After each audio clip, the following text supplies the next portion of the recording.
The final step in the infection cycle is having a susceptible host. To be susceptible means that you are in some way unable to fight off the infection and are going to get sick. We are going to investigate the ways your body may be able to fight off infection and what factors might make you or your patients more susceptible to disease. Let's go back to Betty, who has been sick, coughs out a virus into the air, making it airborne, and George happens to be nearby. Fortunately, George has built-in defenses if the virus enters his body. His white blood cells and immune system chemicals work to fight off infections.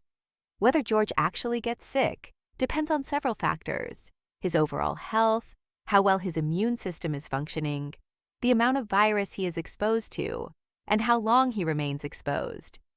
If these factors work in his favor, his body may be able to fight off the virus before he develops symptoms. Let's look at what makes George a susceptible host, thereby becoming ill.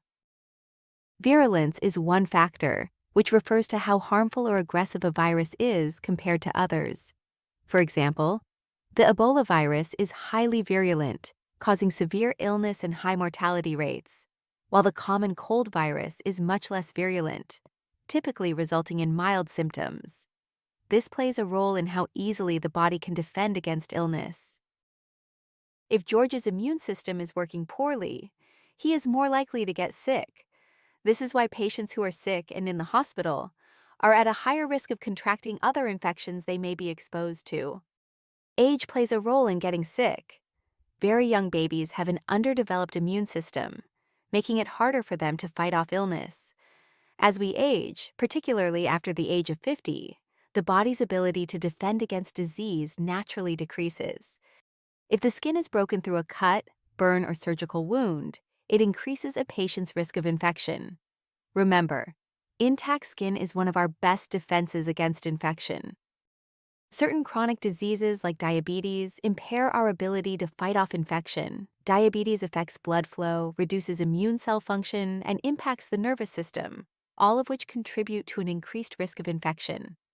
Diet and exercise are important factors, along with getting good and regular sleep. A balanced diet, regular exercise, and adequate sleep all help strengthen the body's immune system. If these habits are not followed consistently, it can impact the immune system and reduce its ability to fight off disease. Stress also plays a significant role in your immune system. Prolonged stress has been shown to reduce the number of immune cells in the bloodstream, making the body more vulnerable to illness. Immunizations are key to staying healthy. Vaccines work by stimulating the production of cells called antigens, which help the body recognize and fight off diseases quickly and efficiently. Keeping up with your scheduled vaccinations plays a vital role in preventing infections and maintaining overall health. All of these factors make a susceptible host more likely to get ill when exposed to a pathogen. A combination of weakened defenses, such as a compromised immune system, poor nutrition, lack of sleep, or chronic stress, can increase vulnerability. Additionally, the presence of open wounds, certain chronic conditions, or failure to stay up to date with vaccinations further elevate the risk. By addressing these factors, individuals can strengthen their resistance and better protect themselves against infections.